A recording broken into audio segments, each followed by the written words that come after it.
లూకాసు వార్త 23వ అధ్యాయము 51 నుంచి 56 వరకు ఉన్న వాక్య భాగము వాడుక భాష అనువాదం నేను చదువుతున్నాను. దయచేసి నాతో పాటు అనుసరిస్తూ చూసే ప్రయత్నం చేయండి. 50వ వచనం. యూద సమాలోచన సభలో యోసేపు అనే వ్యక్తి ఉండేవాడు. అతడు మంచివాడు, న్యాయవంతుడు. అతడు ఆ సభ వారు చేసిన నిర్ణయానికి క్రియకు ఒప్పుకోలేదు. అతడు యూదుల గ్రామాలలో ఒకటైన అరిమతయి నివాసి, దేవుని రాజ్యం కోసం ఎదురు చూస్తున్నవాడు.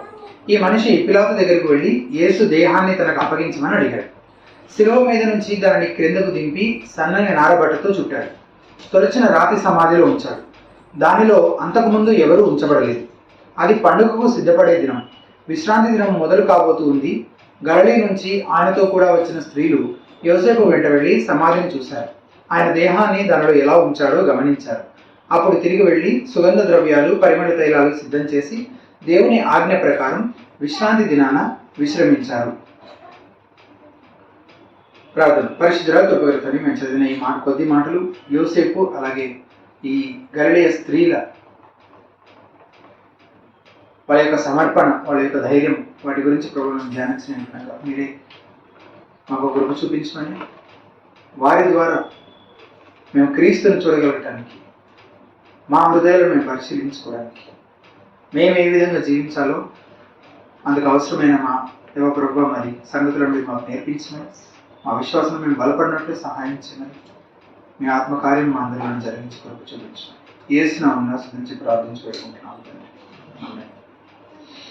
చాలా సంవత్సరాల క్రితం బ్రిటిషర్స్ భారతదేశాన్ని పరిపాలిస్తున్న కాలంలో, ఆ తర్వాత కొంతకాలం వరకు కూడా అడవులలో చెట్లు నరకడం, మొద్దులు లారీలకి ఎత్తి ట్రాన్స్పోర్ట్ చేయడం, ఇదంతా కూడా ఈ రోజున జరిగినట్టు సంవత్సరం మొత్తం నిరంతరం జరుగుతూ ఉండేటువంటి పరిస్థితి ఆ రోజుల్లో లేదు. అంటే ఒకనొక సమయంలోనే ఆ పని జరిగేదన్నమాట. అప్పుడు చాలామంది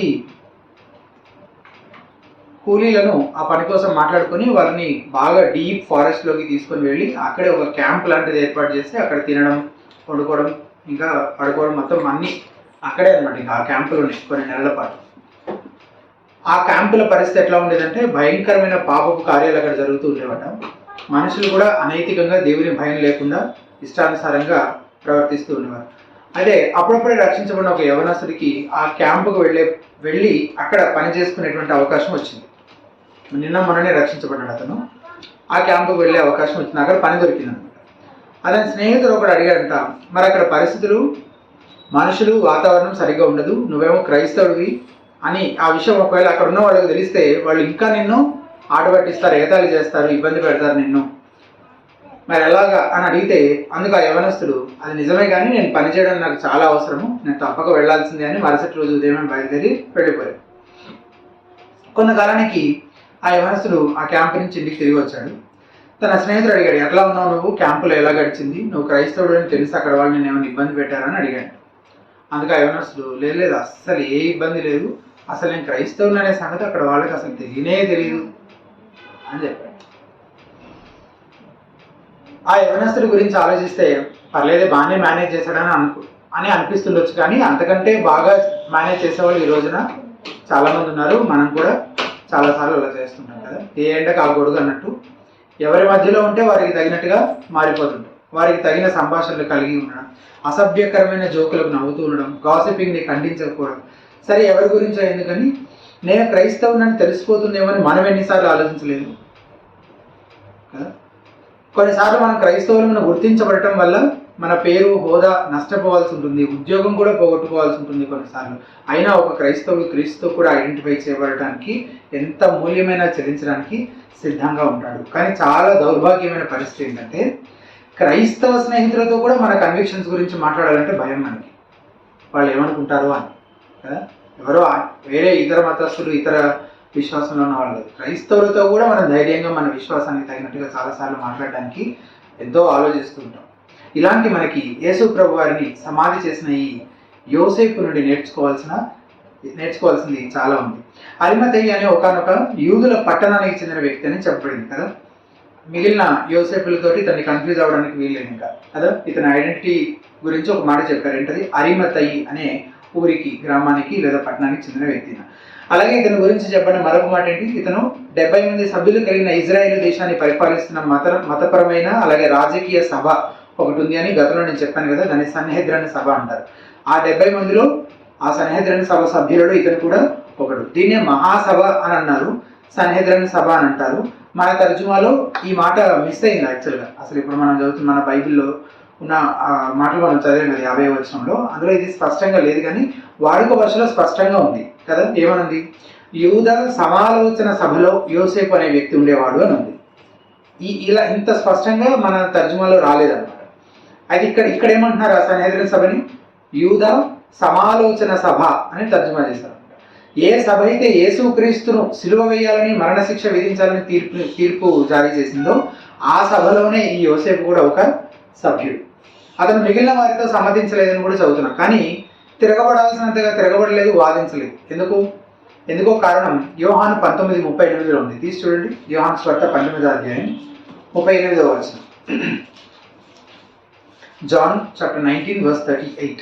అటు తర్వాత యూదుల భయము వలన రహస్యముగా యేసు శిష్యుడైన అరిమతయి యోసేపు. ఏంటంట, యూదుల భయానికి అతను ఎలా ఉన్నాడంట, రహస్యముగా యేసుక్రీస్తు ప్రభువుకి శిష్యుడిగా ఉన్నాడంట. ఇదే సందర్భంలో నికోదేము కూడా యేసుక్రీస్తు ప్రభువారి సమాధి చేయబడుతున్న ఈ సన్నివేశంలో నికోదేము కూడా కనబడతాడు అన్నమాట. కాబట్టి ఈ ఇద్దరు ఎలా ఉన్నారంట, రహస్యముగా యేసుక్రీస్తుకి శిష్యులుగా ఉన్నట్లు కనబడుతున్నారు. యూదుల భయము వలన, భయం కారణంగా క్రీస్తు కోసం ధైర్యంగా నిలబడలేకపోయాడు. కానీ హృదయంలో మాత్రం క్రీస్తునందు విశ్వాసం ఉంచిన శిష్యుడే. కానీ ఇప్పుడు అంటే ఎప్పుడు, క్రీస్తు చనిపోయిన తర్వాత యేసుక్రీస్తుల శిష్యులందరూ పారిపోయి ఎక్కడో దాక్కున్న ఈ సమయంలో యోసేపు ధైర్యాన్ని కూడగట్టుకున్నాడు కదా. మార్కు సువార్త 15వ అధ్యాయం 43వ వచనం ఒకసారి తీసి చూడండి. మార్కు సువార్త 15వ అధ్యాయం 43వ వచనం, మార్క్ 15:43.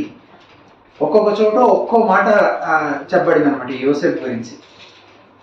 43వ వచనం 15:43. కనుక సాయంకాలమైనప్పుడు అరిమతయి యోసేపు తెగించి ఏం చేశాడంట, తెగించాడంట. అప్పటి వరకు రహస్యంగానే ఉన్నాడు భయపడుతూ, కానీ ఇంకా ప్రభువారు చనిపోయిన తర్వాత మాత్రం ఇక తెగించి పిలాతుని వద్దకు వెళ్ళి యేసు దేహము తనకిమ్మని అడిగాను. ఒకవేళ యోసేపు పిలాతుని అడిగి తీసుకొని సక్రమంగా సమాధి చేసి ఉండకపోతే యేసు ప్రభువారి దేహాన్ని మిగిలిన నేరస్తులతో పాటు ఏం చేసి ఉండేవాళ్ళు అంటే, ఊరి బయట కాలుతూ ఉండే ఆ చెత్త దిబ్బ మీద పడేసేవాళ్ళు. అప్పుడు ఆయన పునరుద్ధానానికి సంబంధించిన స్పష్టమైన ఆధారాలు ఉండేవి కాదు. మన విశ్వాసానికి అవసరమైన ఆధారాలు మనకు ఉండేలా యేసు ప్రభువారిని సరైన రీతిలో సమాధి చేసిన ఈ యోసేపుకు మన అందరము కృతజ్ఞతలు చెప్పాలి కదా. ఈ పని చేయడం వల్ల యోసేపుకు నష్టమే కానీ అసలు ఏ లాభము లేదు. అది ఇటువంటి సమయంలో యేసుక్రీస్తుకు చెందినవాడిగా గుర్తించబడడం వల్ల అంతా నష్టమే. ఎటు యేసుక్రీస్తు చనిపోయాడు, అతను తిరిగి లేస్తాడని అసలు ఎవరు ఎక్స్పెక్ట్ చేయట్లేదు. సర్లే అయిపోయింది, ఏదో అయిపోయింది. ఎంతైనా ఒక మంచి మనిషి, ఒక గొప్ప దేవుని ప్రవక్త ఇలా చనిపోవడం చాలా బాధాకరం అని అనుకొని కాస్త బాధపడి అందరితో తన దారిని తను వెళ్ళిపోవచ్చు, తన పని తను చేస్తూ కొనసాగిపోవచ్చు, అందరితో ఊరుకోవచ్చు. అలా చేస్తే సభలో తన తోటి వారితో ఏ సమస్య ఉండదు, తన అధికార స్థానానికి ఏ ముప్పు ఉండదు. ఎందుకంటే ఆ రోజుల్లో యేసుక్రీస్తుకు చెందిన వారిని సమాజ మందిరాల నుండి వెలివేసేవారు అనమాట. సమాజ మందిరాల నుండి వెలివేయబడడం అంటే కేవలం మతపరమైన కొన్ని ఆధిక్యతలు మినహాయించడం కాదు, వాళ్ళకి ఇవ్వకపోవడం కాదు, మొత్తం సమాజంలో నుంచే వెలివేయడం. ఆ రిస్క్ నుంచి తప్పించుకోవచ్చు ఇతను కావాలంటే. కానీ అలాంటి రిస్క్స్ ఎన్నో ఉన్నప్పటికీ యోసేపు దాక్కోకుండా బయటికి వచ్చి యేసు ప్రభువారిని సమాధి చేయడం కోసం ధైర్యంగా నిలబడ్డాడు. ఇలా మనం కూడా ప్రభు పక్షంగా ధైర్యంగా స్టాండ్ తీసుకునే వారంగా ఉండాలని దేవుడు కోరుకుంటున్నాడు. అదే ఈ రోజున మన ప్రసంగాంశం ఏంటది, భక్తితో ధైర్యంగా ప్రభు పక్షంగా నిలబడండి. అందులో మొదటిగా యోసేపు ధైర్యం గురించి మనం చూస్తే, చీకటి లోకంలో బలమైన విశ్వాసాన్ని ప్రదర్శించిన వ్యక్తిగా కనబడి, బలమైన విశ్వాసం కలిగిన వ్యక్తిగా అతని ధైర్యాన్ని బట్టి మనకు తెలుస్తోంది. 50 నుంచి 52 వరకు ఉన్న వచనాలు ఒకసారి చదువుదాం. అరిమతయి అనే యూదుల పట్టణపు సభ్యుడైన యోసేపు అన్నప్పుడు ఉండేను. అతడు చూసారు ఇక్కడ కలిసిపోయినాయి, యూదుల పట్టణము అలాగే అతని సభ్యత్వము అన్నీ కలిసిపోయినాయి అనమాట. కానీ వాడి భాషలో చాలా స్పష్టంగా ఉంది. అతడు సజ్జనుడును నీతిమంతుడై ఉండి వారి ఆలోచన కంటే సభలోని వారి ఆలోచనను వారు చేసిన పనికి సమ్మతింపక దేవుని రాజ్యము కొరకు కనిపెట్టుచుండినవాడు. అతడు పిలాతునకు వెళ్ళి యేసు దేహము తనకిమ్మని అడిగాడు. అంతవరకు రహస్యంగా దాక్కునే యోసేపు సడన్ గా ఈ టైంకి ఎందుకు బయటకు వచ్చాడు? ఇది మనం ఆలోచించాల్సిన ప్రశ్న. బహుశా అతనిలో కలిగిన ఈ మార్పు ఒక్కసారి జరుగుండకపోవచ్చు. అంటే ఒక ప్రాసెస్ లాగా ఎప్పటి నుంచో దేవుడు అతనిలో కార్యం చేస్తూ చేస్తూ చేస్తూ ఈ టైంకి ఇలాంటి స్టాండ్ తీసుకునే పొజిషన్కి అతను వచ్చి ఉంటాడు. అంటే అది ఒక ప్రాసెస్ లాగా అతని హృదయంలో జరుగుతూ వచ్చిండొచ్చు. అతను యేసు ప్రభువారు చివరి వారంలో దేవాలయంలో చేసిన బోధలు వినుండొచ్చు. ఇది లాస్ట్ వీక్ అంతా యెరూషలేంలో ఆయన చేసిన అద్భుతాల గురించి వినుండొచ్చు. లాజరుని తిరిగి లేపడం లాంటి అద్భుతాలు. స్వతహాగా లేఖనాలపైన మంచి పట్టు ఉంటుంది కాబట్టి మెస్సియా గురించి చెప్పిన ప్రవచనాలు నెరవేరడం అంతా యేసు ప్రభువుని చూస్తున్నప్పుడు వింటున్నప్పుడు గమనించుండొచ్చు, గుర్తించుండొచ్చు. పైగా ఇతను సభలో మిగిలిన సభ్యుల వంటి వాడు కాడు అని ఇతని గురించి చెప్పారు కదా. అతను సజ్జనుడు, నీతిమంతుడైన. చాలా రేర్ అసలు లేఖనాలు ఒక వ్యక్తి గురించి ఇలాంటి సాక్ష్యం ఇవ్వడం. ఉండి వారి ఆలోచనకు వారు చేసిన పనికి సమ్మతింపగా దేవుని రాజ్యము కొరకు కనిపెట్టుచూ ఉండినవాడు. యేసుక్రీస్తు గురించి యోసేపు కన్విక్షన్స్ పెరుగుతూ ఉన్న కొద్దీ అతను ఎంతలా యేసుక్రీస్తు విషయమై ఒప్పించబడుతూ ఆయన వెంబడించడానికి, అంగీకరించడానికి ఎంతలా ఆయనలో పరిశుద్ధాత్ముడు కార్యం చేస్తున్నాడో అంతకంతకు తన తోటి సభ్యుల ఆలోచనతో అతను విభేదిస్తూ వారితో కలిసి కూర్చోవడం, మాట్లాడడం చాలా కష్టతరంగా మారిపోతూ ఉండొచ్చు కదా. ఒకేసారి అద్భుతంగా జరగదు కదా ఈ పాయింట్కి రావడం. ఇలా ఇంత ధైర్య సాహసాలు ప్రదర్శించే ఈ స్థితికి రావడం అనేది అప్పటికప్పుడే అయిపోయే విషయం కాదు. ఎప్పటి నుంచో జరుగుతూ ఉండొచ్చు కాబట్టి కదా మిగిలిన వాళ్ళతో అతను సమ్మతించలేదని చదువుతున్నాం. కానీ చివరికి ఒక పాయింట్ వచ్చింది, ఇక అతను మౌనంగా రహస్యంగా ఉండలేకపోయాడు. యోసేపు ఈ టైంలో ఇటువంటి నిర్ణయం చేయడానికి నేను ఇప్పటివరకు చెప్పినవన్నీ ఒక ప్రాసెస్ లాగా ఎప్పుడో ప్రారంభమై జరుగుతూ వచ్చుండొచ్చు. అయితే వీటన్నింటికంటే యేసుక్రీస్తు శిలువ ఆ సన్నివేశం, అక్కడ జరిగిన సంఘటన అతను ఎక్కువగా ప్రభావితం చేస్తుండొచ్చు కదా. అది అతనే నేరుగా అక్కడే జరిగిన వాటిని ప్రత్యక్షంగా నిలబడి చూసుండొచ్చు, లేదా చూసిన వారు వెళ్ళి చెప్పుండొచ్చు. మొత్తానికి అయితే తెలిసే ఉంటాయి కదా ఖచ్చితంగా. ఇంత పెద్ద విషయం జరిగితే అతనికి తెలియకుండా ఉండే అవకాశం అయితే లేదు. అయితే 47 నుంచి ఉన్న వచనాలు ఒకసారి చూడండి, అక్కడ ఏమేమి జరిగిందో ఇంకొకసారి జ్ఞాపకం చేసుకుందాం. అదే 47వ వచనం. శతాధిపతి జరిగినది చూసి ఏమంటున్నాడు, ఈ మనుషుడు నిజముగా నీతిమంతుడై ఉండేనని చెప్పి దేవుని మహిమపరచెను. తర్వాత 48వ వచనం. చూచుటకు ఎక్కువ వచ్చిన ప్రజలు ఏం చేశారు, జరిగిన కార్యాలు చూస్తే రొమ్ము కొట్టుకొని తిరిగి వెళ్ళిపోయి. తర్వాత 49వ వచనం. ఆయనకు నెలవైన వారందరూ గలిలయ నుండి ఆయన వెంబడించిన స్త్రీలను దూరముగా నిలిచింది, వీటిని చూచుచుండేది. సో ఈ సంగతులన్నీ అతనే నేరుగా కళ్ళతో చూస్తుండొచ్చు, లేదా ప్రత్యక్ష సాక్షుల ద్వారా వినుండొచ్చు. ఈ మాటలు చెప్పిన వెంటనే లూకా పాఠకుల దృష్టిని ఎవరిపైకి మళ్ళిస్తున్నాడు, ఇవి చెప్పాడు, ఇవి జరిగినాయి, ఈ సాక్షుల గురించి చెప్పాడు. వీటి గురించి మనం పోయిన వారంగా అంతకు ముందు వారం చూస్తాం, వేరు వ్యక్తులు ఎట్లా స్పందించారు కదా. ఈ లిస్ట్ చెప్తూ వెళ్తూ నెక్స్ట్ వెంటనే దృష్టి ఎవరిపైన పెడుతున్నాడు, యోసేపు పైకి మళ్ళించాడు. అంటే యేసు ప్రభువారి మరణం, అంతకుముందు ఆయన పలికిన 7 మాటలు, చుట్టూ ఉన్న ప్రజల స్పందన, ఆకాశం చీకటి అయిపోవడం, భూకంపం రావడం, దేవాలయపు తెర చిరిగిపోవడం, వీటన్నింటికి యోసేపు ఎట్లా స్పందించాడో కూడా చెప్పాలనుకుంటున్నాడు లూకా కదా. అందుకే ఈ వెంటనే లిస్ట్ అవుట్ చేస్తున్న క్రమంలో యోసేపు ప్రస్తావన తీసుకొచ్చాడు. యోసేపు మొత్తానికి తెగించి ఏదైతే అది అయిందని పిలాతు దగ్గరికి వెళ్ళి పర్మిషన్ తెచ్చుకున్నాడు. యేసు ప్రభువారికి తగిన విధంగా గౌరవప్రదంగా సమాధి కార్యక్రమం జరిగించారు. యేసు క్రీస్తు ప్రభువారి జీవితం మరియు శిలువ మరణం, ఈ రెండు యోసేపు విశ్వాసానికి కేంద్రమై ఉండాలి కదా. లేకపోతే యేసుక్రీస్తు కోసం ఇంత ధైర్యం ప్రదర్శించి ఆయన పక్షంగా నిలబడము సాధ్యమయ్యేది కాదు. ప్రతి క్రైస్తవుడి విశ్వాసానికి కేంద్రం క్రీస్తు జరణ మరణ పునరుద్ధానాలు. పౌలు భక్తుడు కూడా సువార్తను సమరైజ్డ్గా చెప్తూ ఈ కీలకమైన అంశాలను అందులో పొందుపరిచాడు కదా. ఒకసారి తీసి చూద్దాము. కొరింథీయులకు రాసిన మొదటి పత్రిక 15వ అధ్యాయం 3-4 వచనాల్లో గాస్పెల్ని సమరైజ్డ్గా చెప్తూ ఉన్నాడు. సమరైజ్ చేసి ఇక్కడ చెప్తున్నాడు అనమాట. 15వ అధ్యాయం, కొరింథీయులకు రాసిన మొదటి పత్రిక 15వ అధ్యాయం 3-4 వచనాలు. నాకు ఇయ్యబడిన ఉపదేశమును మొదట నీకు అప్పగించుతున్నా, అదేమనగా లేఖనముల ప్రకారం క్రీస్తు మన పాపముల నిమిత్తము మృతి పొందిన. ఇందులో 4 విషయాలు మనం చూడబోతున్నాం. ఒకటి, పాపముల నిమిత్తం ఆయన మొదటి మృతి పొందాడు. రెండవది, మన పాపముల నిమిత్తం మృతి పొందాడు. మూడవది, సమాధి చేయబడ్డాడు. నాలుగవది, లేఖనముల ప్రకారం 3వ దినమున లేపబడిన. యేసు క్రీస్తు ప్రభువారి శిలువ, ఆయన జనన, ఆయన జీవితము, ఆయన మరణము ఆ యోసేపుని ఎట్లాగైతే బలపరిచిందో, అతను ఇలాంటి స్టాండ్ తీసుకునేలా ఎలాగైతే అతన్ని పురిగొల్పినాయో, అదేవిధంగా మనం కూడా యేసుక్రీస్తు ప్రభువారి శిలువ, ఆ శిలువను మనం ధ్యానించినప్పుడు, దాన్ని చూసినప్పుడు మన విశ్వాసంలో మనం కూడా బలపరచబడతాము. అయితే ఈ శిలువ ఆ 4 విషయాలు, ఏ 4 విషయాలు మనకు జ్ఞాపకం చేయాలో ఆ 4 ప్రాముఖ్యమైన విషయాన్ని ఇక్కడ పౌలు చెప్తున్నాడు కదా. అందులో మొదటిది, యేసుక్రీస్తు నిశ్చయంగా చనిపోయాడు అని మనకు జ్ఞాపకం చేస్తుంది శిలువ కదా. ఒకవేళ యేసుక్రీస్తు చనిపోయకపోతే మన పాపంలోకి రావాల్సిన శిక్షావిధి ఇంకా మనపైనే నిలిచి ఉండేది కదా. ఒకవేళ ఆయన చనిపోయి ఉండకపోతే ఆయన శరీరంతో పాటు పునరుద్ధానుడు అయ్యాడు అనేది కూడా అబద్ధమే. చనిపోకపోతే ఇంకా తిరిగి లేవటం అనే ప్రస్తావన ఎందుకుంటుంది? అప్పుడు పౌలు భక్తులు చెప్పినట్టు అదే కొరింథీయులకు రాసిన మొదటి పత్రిక 15:17 వచనంలో, క్రీస్తు లేపబడిన యెడల మీ విశ్వాసము వ్యర్థమే, మీరు ఇంకనూ మీ పాపములోనే ఉన్నారు. లేపబడని యెడల అంటే ముందు లేపడాలంటే చనిపోవాలి కదా. ఆయన స్పృహ కోల్పోయాడని, కోమలోకి వెళ్ళాడు కొంతకాలం పాటు అని చెప్పే లిబరల్స్ కూడా ఉన్నారన్నమాట. కానీ అదంతా అబద్ధమే. సువార్త పుస్తకాలు చాలా స్పష్టంగా ఆయన భౌతికంగా మృతి చెందాడని నిర్ధారిస్తున్నాయి కదా. అలాగే యోహాను 19:31 నుంచి ఉన్న వచనాలు ఒకసారి తీసి చూస్తారా? యోహాను సువార్త 19:31 నుంచి ఉన్న వచనాలు. ఆ దినము సిద్ధపరచు దినము, 31వ వచనం, 19:31. మరుసటి విశ్రాంతి దినము మహాదినము గనుక ఆ దేహములు అంటే ఆ చనిపోయిన శవములు విశ్రాంతి దినమున శిలువ మీద ఉండుకొనున్నట్లు వారి కాళ్ళు విరగొట్టించి వారిని తీసివేయించమని యూదులు పిలాతును అడిగిరి. కాబట్టి సైనికులు వచ్చి ఆయనతో కూడా సిలువ వేయబడిన మొదటి వాని కాళ్ళను, రెండవ వాని కాళ్ళను విడగొట్టి వారు యేసునందుకు వచ్చి అంతకుముందే ఆయన మృతి పొంది ఉన్నట్టు చూసారా? ఏముంది అక్కడ?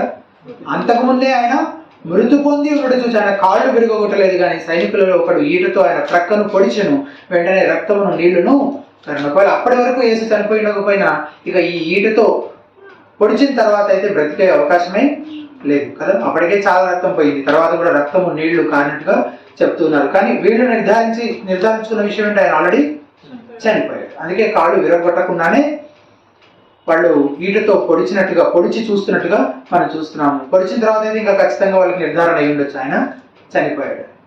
అలాగే మార్కు 15:45 వచనాలు చూస్తే, మార్కు సువార్త 15:44-45 వచనాల్లో పిలాతు మాట్లాడుతున్నాడు. ఇక్కడ ఏమని? వీళ్ళు ఆయన దగ్గరికి వెళ్ళారు కదా అడగడానికి.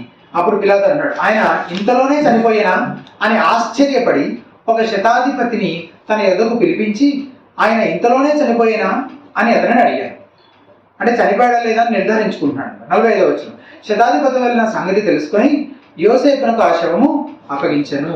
అంటే యోసేపు వచ్చి పిలాతుని అడిగినప్పుడు ఇంతకీ అసలు నిజంగా ఇంతలోనే చనిపోయాడా అనే విషయం ఎవరి ద్వారా నిర్ధారించుకుంటున్నాడు? శతాధిపతి ద్వారా నిర్ధారించుకున్న తర్వాతే ఆ యేసుక్రీస్తు శవాన్ని తీసుకోవడానికి యోసేపుకు పర్మిషన్ ఇస్తున్నాడు అనమాట. కాబట్టి యేసుక్రీస్తు భౌతికంగా చనిపోయాడా అనే ప్రశ్నకు అస్సలు తావే లేదు. అలాగే యేసుక్రీస్తు మరణంతో ముడిపడి సంభవించిన సంఘటనలన్నీ కూడా అవన్నీ ప్రీప్లాన్డ్గా ఇంటెన్షనల్గా జరగనప్పటికీ, అంటే పాత నిబంధనలో మెస్సియా గురించిన ప్రవచనాలన్నీ నెరవేర్చడం కోసమే ఇవన్నీ వాళ్ళందరూ చేయలేదు. అయినా ఇవన్నీ వాళ్ళు చేశారు కాబట్టి అవన్నీ నెరవేరినట్టుగా మనకు కనబడుతున్నారు. ఖచ్చితంగా నెరవేరినాయి అనమాట. సో ప్రవచనం యొక్క ఖచ్చితత్వాన్ని యేసుక్రీస్తు ప్రభు వారి మరణం మరోసారి నిర్ధారించింది. ఉదాహరణకి ఆ సైనికులు యేసుతో పాటు సిలువ వేయబడిన వారిని కాళ్ళు విరగొట్టారు కదా, అలా చేయమని ఆజ్ఞ ఉంది వాళ్ళకి. ఎందుకు? ఎవరి దగ్గర నుంచి? పిలాతు దగ్గర నుంచి. ఈ యూదులే కదా తీసుకొచ్చారు. మరుసటి రోజు విశ్రాంతి దినం కాబట్టి ఈ రోజే శవాన్ని దించేసి కార్యక్రమం చేసేయాలి అన్నట్టుగా పర్మిషన్ తెచ్చుకున్నారు. ఆజ్ఞ జారీ చేయబడింది, అందుకని సైనికులు చేశారు. కానీ యేసు ప్రభువుని కాళ్ళు మాత్రం విరగొట్టలేదు. ఎందుకంటే పస్కా బలి పశువు యొక్క ఎముకలు విరగకూడదనే ప్రవచనం నెరవేరున్నట్లు అట్లా జరిగింది. దాని గురించి మనము ధర్మశాస్త్రంలో చదువుతాము. 34వ కీర్తన 20వ వచనం కూడా చదువుతాం. నేను చదువుతున్నాను చూడండి అన్నమాట. ఆయన వారి ఎముకలన్నిటినీ కాపాడును, వాటిలో ఒక్కటి అయినను విరిగిపోదు అని కీర్తనలో ఉన్నాను. ఎగ్జాక్ట్గా అలాగే ఆ సైనికులు మిగిలిన ఇద్దరి కాళ్ళను విరగొట్టారు, కానీ యేసుక్రీస్తు ప్రభువారి కాళ్ళను విరగొట్టలేదు. అంటే ఈ ప్రవచనం నెరవేర్చడం కోసం వాళ్ళు ఆ పని చేయలేదు. వాళ్ళ కారణాలు ఉన్నాయి. ఆయన ఆల్రెడీ చనిపోయాడు కాబట్టి అని. వాడు చనిపోయి ఉండకపోవచ్చు అప్పటికి. ఇంకా సిలువ పైన వాడు ఇంకా కొడ ప్రాణంతో కొట్టుకుంటూ ఉండవచ్చు. సిలువ కొన్నిసార్లు కొన్ని గంటల పాటు, చెప్పాలంటే ఒక 2-3 రోజులు కూడా టైం పడుతుందంట ఒక్కొక్కసారి చనిపోవడానికి. అప్పటి వరకు వాడు ఇంకా ఊపిరితో ఉండి ఇంకా వేదన బాధ అనుభవిస్తూ ఉండేటువంటి పరిస్థితి కూడా ఉంటుందట. సో అందుకని వాళ్ళిద్దరిని చంపడం కోసమే ఆ కాళ్ళు విరగొట్టడం అది చేశారు. కానీ యేసుక్రీస్తు ప్రభు ఆల్రెడీ చనిపోయాడు అనే కారణంతో వాళ్ళు ఆయన కాళ్ళు విరగొట్టకుండా వెళ్ళిపోయినట్టు మనం ఇక్కడ స్పష్టంగా చూస్తున్నాం. అంటే సైనికులు పక్కలో పొడవడం కూడా, జకరియా గ్రంథం 12వ వచనంలో వారు తాము పొడిచిన నా మీద దృష్టి ఉంచి అనే మాట చదువుతున్నాం. వారు తాము పొడిచిన నా మీద దృష్టి ఉంచి. కాబట్టి యేసుక్రీస్తు ప్రభువారు ముందుగానే ఆయన గురించి ప్రవచించబడిన విధంగా నిశ్చయంగా ఆయన ఏమయ్యాడు? చనిపోయాడు అని నిర్ధారించుకోవడానికి కావలసిన ఆధారాలు మనకి కనబడుతున్నాయి. అంత మాత్రమే కాదు, సిలువ మనకు జ్ఞాపకం చేస్తే రెండో విషయం, ఆయన మన పాపముల కోసం చనిపోయాడు. ఆయన చనిపోయాడు అనేదే కాదు, ఆయన దేనికోసం చనిపోయాడు? మన పాపముల కోసం. యేసుక్రీస్తు ఆ మిగిలిన ఇద్దరు దొంగలాగా సాధారణంగా చనిపోలేదు. ఆయన మన పాపముల కోసం మనకు బదులుగా తనను తాను స్వతహాగా అర్పించుకున్నాడు. మధ్యాహ్నం కమ్మిన చీకటి దేవుడు యేసు పైన కుమ్మరించిన తీర్పును సూచిస్తుంది కదా. ఆయన నా దేవా నన్ను ఎందుకు చేయి విడిచితివని గట్టిగా బిగ్గరగా ఏడ్చినట్టు చూస్తున్నాం. అది మన పాపం కోసం ఆయన అనుభవించిన ఆ నరక యాతనను, బాధను, వేదనను తెలియజేస్తుంది. మన పాపంపై కుమ్మరించబడాల్సిన ఆ దేవుని, మన పాపం నిమిత్తం మనపై కుమ్మరించబడాల్సిన దేవుని పరిశుద్ధ ఉగ్రతను యేసుక్రీస్తు శిలువ మరణం తృప్తిపరిచింది. అందుకే ఆయన తాను నీతిమంతుడును, యేసునందు విశ్వాసం గలవాలని నీతిమంతుడుగా తీర్చువాడును అయి ఉన్నాడని పౌలు భక్తుడు రోమా 3:26లో చెప్తారనమాట. క్రీస్తు శిలువ పైన మన కోసం ఏం చేశాడో జ్ఞాపకం చేసుకుంటే అది మనం ఆయన కోసం ధైర్యంగా స్టాండ్ తీసుకునేలా, అన్నింటినీ సహించినంతగా ఆయన్ని ప్రేమించేలా మన విశ్వాసాన్ని మనల్ని బలపరుస్తున్నాం. అది రెండవ విషయం. శిలువ జ్ఞాపకం చేసే మూడవ విషయం, యేసుక్రీస్తు సమాధి చేయబడను. పౌలు సువార్తను సమరైజ్ చేసి చెప్తూ సమాధి చేయబడను అని కూడా చెప్తున్నాడు కదా స్పష్టంగా. ఎందుకంటే అది యేసుక్రీస్తు మరణానికి మరొక బలమైన రుజువుగా ఉంది. చనిపోయిన వ్యక్తిని సమాధి చేయలేదు కదా. అంటే ఒకవేళ ఆయనలో ఇంకా ఏదైనా ప్రాణం మిగిలి ఉంటే ఆయన దేహాన్ని కిందకి దించిన తర్వాత సమాధిలో పెట్టడానికి సిద్ధపరుస్తున్నప్పుడు తెలుసుండేది కదా యోహానికి, ఇతరు అక్కడున్న వాళ్ళకి. కానీ ఆయన చనిపోయాడు కనుకే వాళ్ళు ఏం చేయగలిగారు, ఆ బట్టలతో చుట్టి ఆయన సమాధిలో పెట్టగలిగారు కదా. అలాగే ఆ శవం ఎక్కడో పడవేయబడకుండా సమాధిలో పెట్టబడడం వల్లనే పునరుద్ధానికి కావాల్సిన ఆధారాలు కూడా ఉన్నాయని ఇందాక చూసుకున్నాం. ఖాళీ సమాధి, శిష్యులు ఆ ఖాళీ సమాధిలో ప్రేత వస్త్రాలు మాత్రమే కనుగొంటారు కదా. ఆ తర్వాత ఆ సమాధి పగడ్బందీగా ఉంచబడింది అని మత్తయి సువార్త 27వ అధ్యాయం చదివితే తెలుస్తుంది. అంటే చాలా తప్పుడు విషయాలు చెప్పబడ్డాయి ఈ సన్నివేశం గురించి. అంటే ఆయన్ని, ఆ శవాన్ని ఎవరో ఎత్తుకెళ్ళిపోయారని, అంటే ఆ రోజుల్లో శవాన్ని ఎత్తుకెళ్ళిపోయే వాళ్ళు ఉండేవారు అనమాట. సో ఎత్తుకెళ్ళిపోయారని, లేదంటే ఏదో జరిగింది మొత్తానికి, ఇదంతా మోసం చేస్తున్నారు, ఈయన ఆయన కాదు అని చెప్పే విధంగా, అసలు యేసుక్రీస్తు తిరిగి లేవలేదు అని చెప్పే విధంగా చాలా ఆ దుర్బోధలు వచ్చాయన్నమాట సంఘ చరిత్రలో. కానీ మత్తయి సువార్త 27వ అధ్యాయం మనం చూస్తే 62 నుంచి ఉన్న వచనాలు ఒకసారి చూస్తారా. మత్తయి సువార్త 27వ అధ్యాయం 62 నుంచి ఉన్న వచనాలు. మాథ్యూ 27:62. మరునాడు అనగా సిద్ధపరచు దినం వరకు మరుసటి దినమున ప్రధాన యాజకులు, పరిసయ్యులు పిలాతులతో కూడి వచ్చి, వీళ్ళు అసలు ఎన్నిసార్లు వస్తారు పిలాతు దగ్గరికి, మళ్ళీ వస్తారు. అయ్యా, ఆ వంచకుడు సజీవుడై ఉండినప్పుడు, వంచకుడు అంటే యేసుక్రీస్తు ప్రభుని అంటున్నారు, సజీవుడైనప్పుడు 3వ దినములైన తర్వాత నేను లేచిదని చెప్పినది మాకు జ్ఞాపకం. వీళ్ళు అసలు ఏది విడిచిపెట్టకుండా అంత జాగ్రత్తగా విన్నారనమాట మొత్తం అంతా ఆయన ఏమేమి బోధించారు.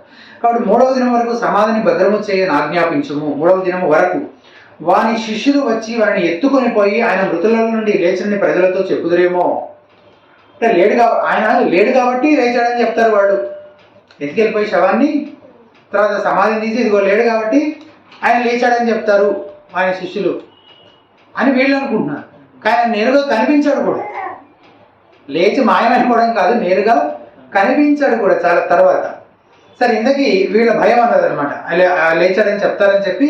అప్పుడు మొదటి వంచన కంటే కడపడి వంచన మరిచెడ్డదైనది అని చెప్పి అందుకు పిలాతు, కావలి వారు ఉన్నారు కదా, మీరు వెళ్ళి మీ చేతనైనంత మటుకు సమాధిని భద్రం చేయడని వారితో చెప్పిన వారు వెళ్ళి కావలి వారిని కూడా ఉంచుకొని రాతికి ముద్ర వేసి సమాధిని భద్రము చేసింది. కాబట్టి అసలు ఇంకా ఏ ఇతర స్పెక్యులేషన్స్కి, అనవసరమైన ఆలోచనకి అస్సలు తావే లేకుండా రోమా సైనికులతో పగడ్బందీగా కాయబడినటువంటి, భద్రము చేయబడినటువంటి పరిస్థితి మనం చూస్తున్నాం. ఈ విషయాలన్నీ యేసుక్రీస్తు మరణించి సమాధి చేయబడ్డాడు అనేది మరింత ఖచ్చితంగా రుజువు చేస్తున్నాయన్నమాట ఈ విషయాలని. అలాగే యేసుక్రీస్తు సమాధి చేయబడడం అనేది ఆయన సంపూర్ణ మానవుడు అనే వాస్తవాన్ని కూడా, దానికి కూడా ఆధారంగా ఉంది కదా. సంఘ ఆరంభ కాలంలో డాసెటిజం అనే దుర్బోధ సంఘంలోకి వచ్చింది. యేసుక్రీస్తు ప్రభు నిజంగా మానవుడు కాదు, ఆయన అలా ఆ ఆకారంలో కనిపించాడంతే అని చెప్పేవాడు. ఎందుకంటే పదార్థం, what ever is matter, it is all evil, అది చెడ్డది, పదార్థం అంతా చెడ్డది, ఆత్మ మాత్రమే మంచిది, అంటే స్పిరిట్ మాత్రమే మంచిది అని నమ్మేవాడు. కాబట్టి పరిశుద్ధుడైన దేవుడు పదార్థం కలిగి ఉండడం ఏంటి అసలు, అది అసాధ్యమని వాళ్ళు వాదించేవాడు. అది తర్వాత మరిన్ని తప్పుడు ఆలోచనలకి, విధానాలకు కూడా దారితీసింది అనమాట ఆ దుర్బోధ. కానీ ఒకవేళ యేసుక్రీస్తు నిజంగా మానవుడు అయి ఉండకపోతే, మనుషులమైన మనపక్షంగా ఆయన చేసిన ఆ బలి అర్పణ కూడా చెల్లుబాటు అయ్యేది కాదు. మనం మనుషులము, ఆయన కూడా మనిషిగా ఈ లోకానికి వచ్చాడు కాబట్టి మనిషికి ప్రతిగా మరొక మనిషి ఆ మూల్యాన్ని చెల్లించాడు, చనిపోయాడు కాబట్టి సమాధి ఆ అర్పణ చెల్లుబాటు అయ్యిందనమాట. కాబట్టి ఆయన నిజంగానే మరణించి సమాధి చేయబడి ఉండకపోతే మనకు అసలు రక్షణే ఉండేది కాదు. ఆయన మానవుడు అయి ఉండకపోతే కూడా మనకు అది కూడా మన, ఆయన మానవుడు కాదా అనేది కూడా మన రక్షణతో ముడిపడి ఉన్న విషయమే. కాబట్టి అది కూడా చాలా ప్రాముఖ్యమైన విషయం. దాన్ని కూడా ఆయన సమాధి చేయబడను అనే ఈ వాస్తవం నిర్ధారిస్తుంది. ఈ రోజున యేసుక్రీస్తు గురించి ఏది పడితే అది బోధించే అబద్ధ బోధకులు ఎందరో బయలుదేరారు కదా. అటువంటి వాళ్ళందరినీ మనం అడగాల్సిన ప్రశ్న ఏంటంటే, ఇంతకీ అసలు ఏ యేసుక్రీస్తుని ప్రకటిస్తున్నావు నువ్వు? ఇంతకీ నువ్వు ఏ యేసుక్రీస్తుని నమ్ముకున్నావు? ఒకవేళ బైబిల్లో ప్రకటించబడిన యేసును కాక వేరొక యేసును నమ్ముకుంటే నీవు నిజంగా రక్షించబడలేదని అర్థము. నేను యేసుక్రీస్తు ప్రభు గురించి నా ఇష్టం వచ్చింది నమ్ముతాను, అయినా నన్ను క్రైస్తవుడిగా అంగీకరించాలి అని అంటే కుదరదు. బైబిల్లో ప్రకటించబడిన ఈ యేసుక్రీస్తుని నమ్మిన ఆయన మీద విశ్వాసం ఉంచిన వారిని మాత్రమే నిజంగా రక్షణ నిత్య జీవం. అలాగే మత్తయి సువార్త 27వ అధ్యాయం 60వ వచనంలో ఒక మాట ఉంది. అక్కడ యోసేపు ఒక కొత్త సమాధిలో యేసుక్రీస్తును సమాధి చేసినట్టు చదువుతున్నాం కదా. అంటే ఇది ఆల్రెడీ యూజ్డ్ కేవ్ కాదు, గుహ కాదనమాట. అది కూడా జరిగేది అనమాట. యూదులు ఒకే తొలిచిన రాతి సమాధిని చాలా మంది కోసం వినియోగిస్తూ ఉండేవాళ్ళు. కానీ ఇది అలాంటిది కాదు, ఒక కొత్త సమాధి అని మత్తయి 27:60లో చదువుతున్నాం.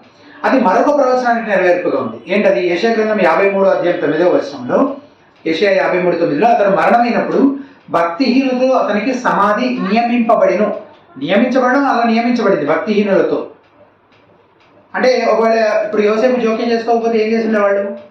ఆ నేరస్తులతో పాటే బయటపడేసి ఉండేవాడు.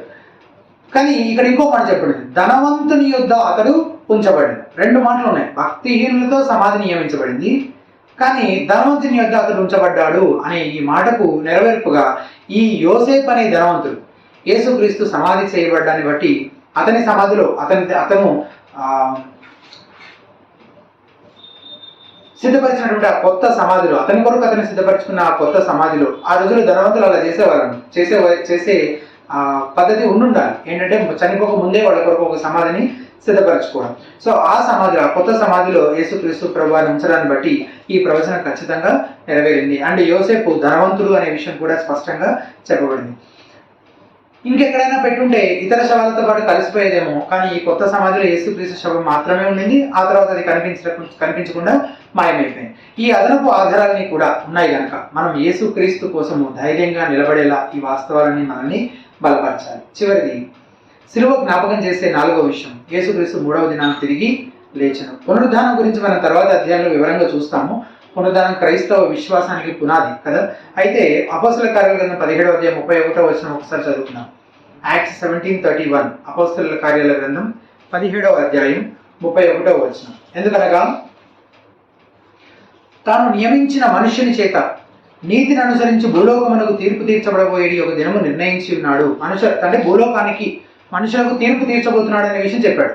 మృతులలో నుండి ఆయనను లేపినందున దీన్ని నమ్ముటకు అందరికీ ఆధారము కలగజేసి ఉన్నాడు. చూసారా, ఆయన తీర్పు విషయమై ఖచ్చితంగా తీర్పు తీరుస్తాడని మనం ఎట్లా నమ్మాలట? మృతులలో నుండి ఆయనను లేపినందున దీన్ని నమ్ముటకు, దేన్ని? ఆయన తీర్పు తీరుస్తాడనే సత్యాన్ని నమ్మడానికి అందరికీ ఏముందట? ఏం కలగజేసి ఉన్నాడట? ఆధారం కలగజేశాడట కదా. సో ఈ అద్భుతం మన ఇతర విశ్వాసాలన్నిటికీ కూడా ఆధారంగా ఉంది.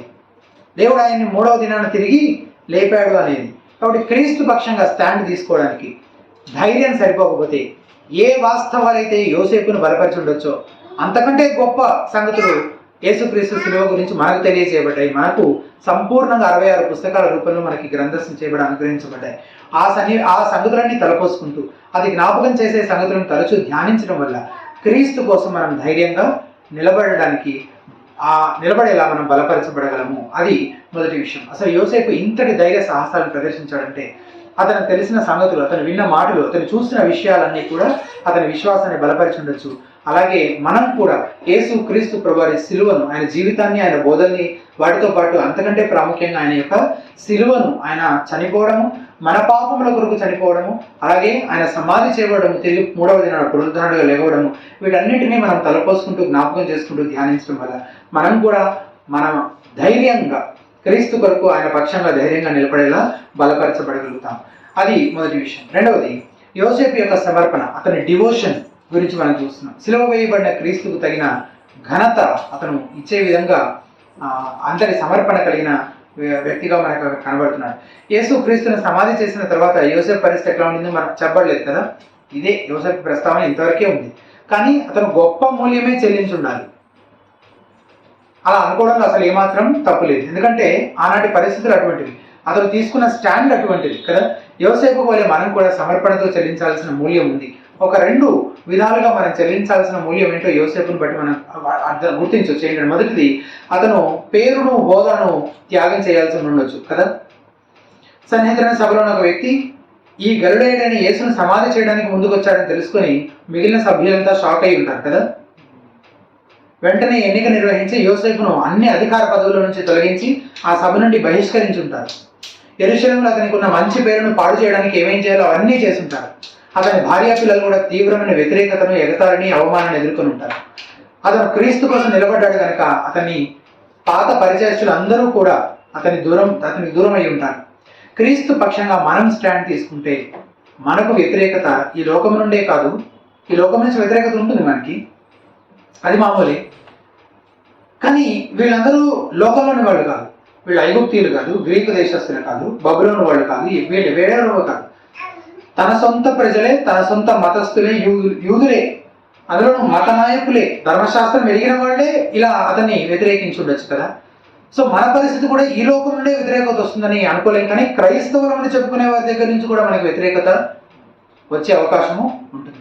దేవుని వాక్యానికి పెద్దపీట వేస్తున్నందుకు మనల్ని లీగలిస్ట్గా పిలిచే వాళ్ళు ఉన్నారు. మరీ ఎంతసేపు వాక్యం అని మరీ పిచ్చిగా చేస్తుంటారు అని మనల్ని విమర్శించే వాళ్ళు ఉన్నారు. సువార్తను తృణీకరించే మిగిలిన డినామినేషన్స్ వారితో కలవం కాబట్టి మనలాంటి వారిని క్రీస్తు సంఘానికి కళంకంగా, క్రైస్తవ ఐక్యతను భంగపరచడానికి పనిచేస్తున్న సాతాను అనుచరుల దుష్ట శక్తిలా చూసే వాళ్ళు ఉన్నారు. ఎందుకు? వేరే వాళ్ళతో మనకు కలవట్లేదు కాబట్టి. పాపాన్ని పాపంగా తీవ్రంగా ఖండిస్తే ప్రేమ లేని వారిగా మనల్ని చిత్రీకరించేవారు ఉన్నారు. కానీ మనల్ని మనం అడగాల్సిన ప్రశ్న ఒకటే, మనం దేవుడిని ప్రీతిపరిచే వారంగా ఉందామా, లేక మనుషుల్ని సంపాదించుకోవడం కోసం అందరినీ కలుపుకుంటూ మన పేరును హోదాను కాపాడుకునే వారంగా ఉందామా? పేరును హోదాను కాపాడుకునే, తన అధికార పదవిని కాపాడుకునేవాడైతే యోసేపు ఈ పని చేసినగలిగేవాడు కాదు. పేరు పోయినా పర్వాలేదు కానీ దేవుని ప్రీతిపరిచే వారంగానే ఉండే కృప దేవుడు మనందరికీ అనుగ్రహించాడు. నాకు యోసేపు అదే చేశాడు. తర్వాత మన ధనాన్ని వెచ్చించాల్సి ఉండొచ్చు కదా.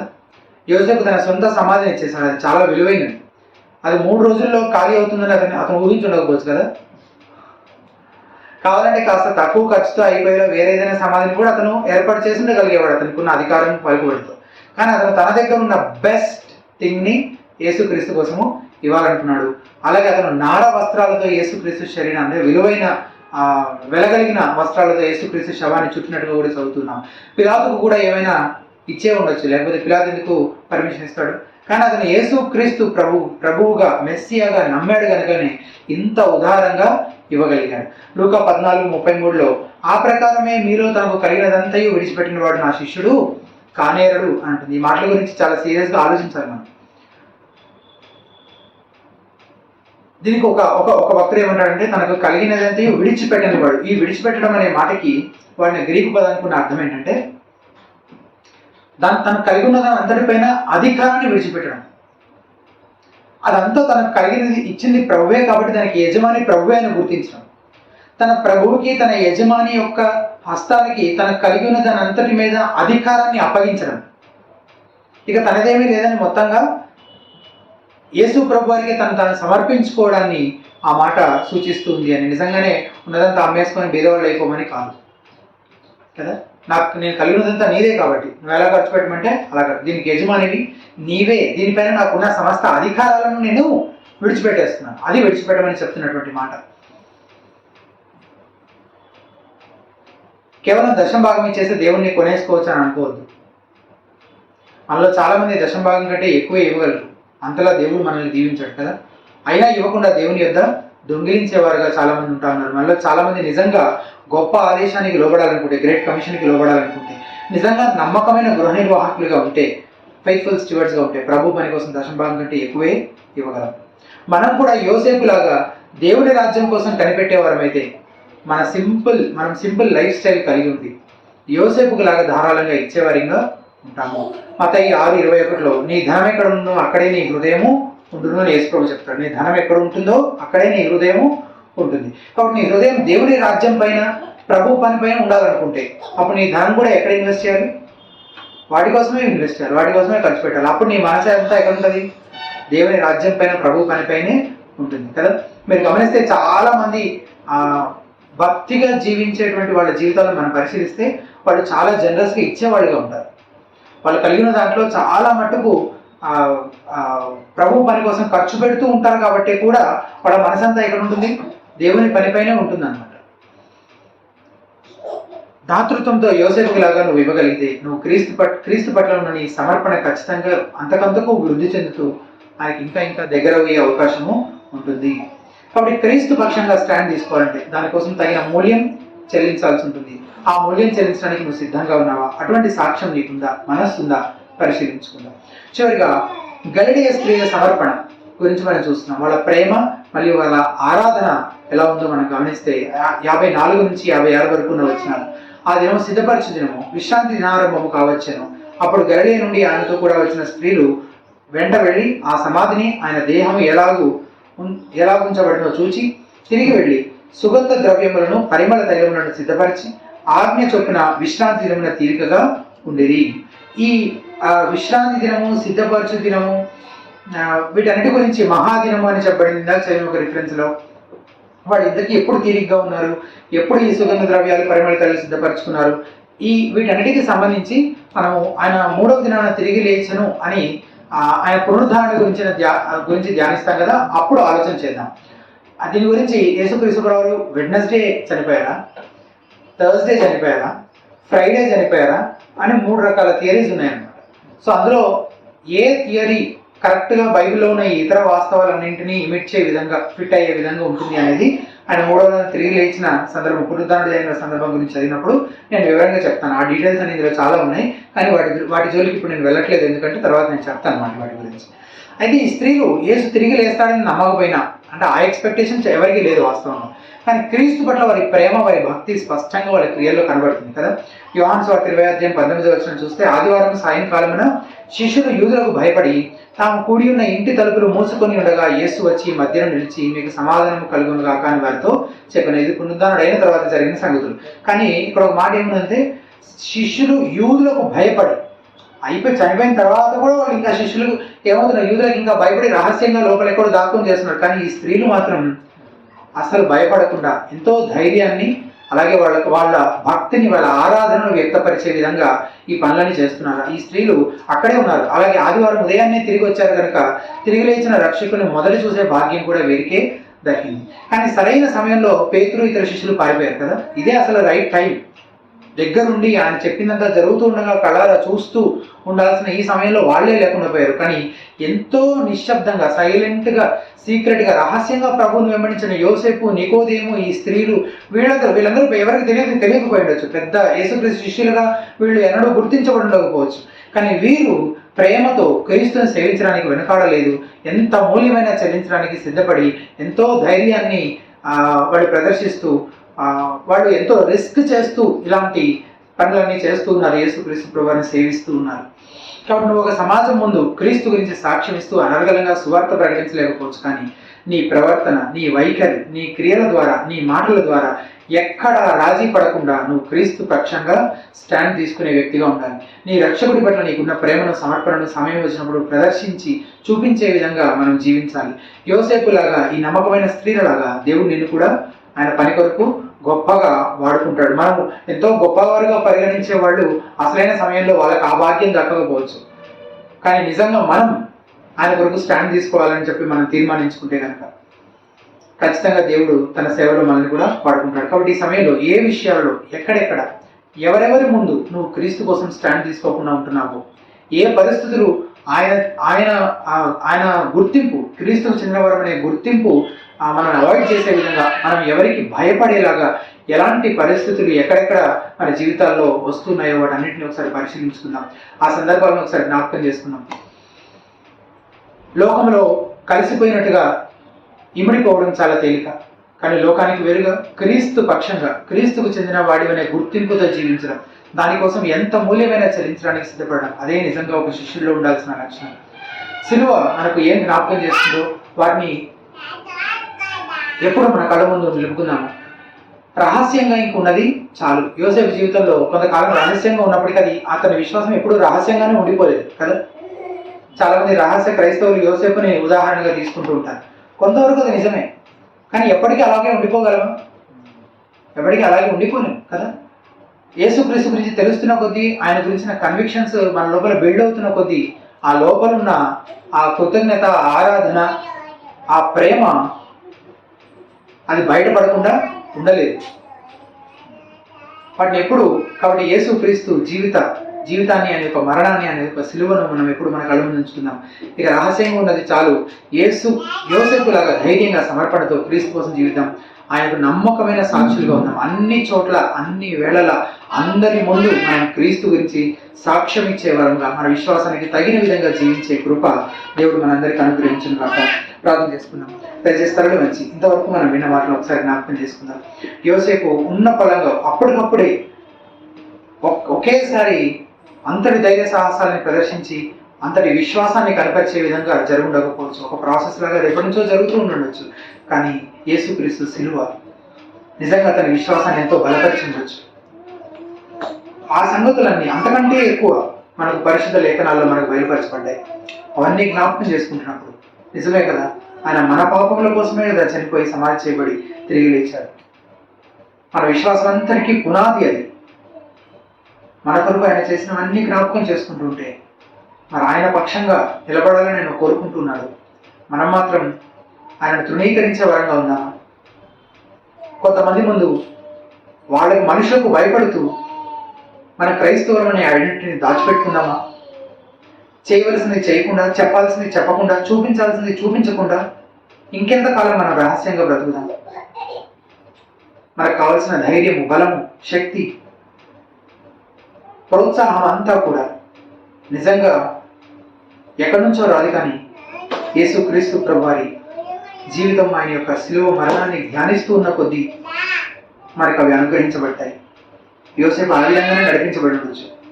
అండ్ అతని డివోషన్, అతని సమర్పణ చూస్తే ఎంత మూల్యమైనా చెల్లించడానికి సిద్ధపడినట్టుగా మనకు కనబడుతున్నాడు యోసేపు. తన పేరు ప్రఖ్యాతులు, తన అధికార పదవి, తనకున్న ధనము, తన దగ్గర ఉన్న సమస్తము వెచ్చించడానికి అతను సిద్ధపడ్డాడు. నిజమే కదా, ఒక నిజమైన శిష్యుడు ఇలా కదా ఉండాలి. కానీ మనము మన ప్రభు కోసం సమస్తాన్ని అప్పగించేవారముగా, మనకు కలిగిన వాటన్నిటిపైన మనకు కాదు మన ప్రభుకి అధికారం ఉంది అన్నట్టుగా మన గివింగ్ ఆ విధంగా ఉంటుందా? మన హాస్పిటాలిటీ ఆ విధంగా ఉంటుందా? అంత జనరస్గా మనం ఉంటున్నామా? మన జనరాసిటీ అనేది మన ఐడెంటిటీకి ఒక గుర్తుగా కనబడుతుందా? వీడు ఫలానా వ్యక్తి క్రైస్తవుడు ఎంత జనరస్గా ఉంటాడో అని మన జనరాసిటీని బట్టి మన క్రైస్తవ గుర్తింపు ప్రజలు గుర్తిస్తూ దాన్ని బట్టి క్రీస్తుని మహిమపరుస్తున్నారా? ఈ లోకములో మన పేరును, మన కలిగిన పదవులను, వాటన్నిటినీ రిస్క్లో పెట్టే విధంగా కూడా మన విశ్వాసం పరీక్షించబడే అవకాశం ఉంది. ఆయన శిష్యులు అదంతా శిష్యునికి ఒక వెలగా పరిగణిస్తారు. దాన్ని చెల్లించడానికి ఏమాత్రం వెనకాడని వాక్యం చెబుతుంది. అలాంటి పరిస్థితి వచ్చినప్పుడు మనం ఎట్లా స్పందిస్తున్నాం? అలాంటి పరిస్థితి వచ్చినప్పుడు ఎలా స్పందించాలని మనం సిద్ధపడ్డాము? మళ్ళీ మనం పరిశీలించుకున్నాం. ఆ స్త్రీలు, యూదులందరూ భయపడుతున్నారు, కానీ ఆ స్త్రీలు ఎంత ధైర్యంగా తమ ప్రేమను, తమ హృదయంలో ప్రభు పట్ల ఉన్న ఆరాధనను వ్యక్తపరిచే విధంగా ఎన్ని పనులు చేస్తూ ఉన్నారు. మన భక్తిని, మన సమర్పణను మళ్ళీ మనం పరిశీలించుకుందాం. ప్రార్థన చేసుకుందాం.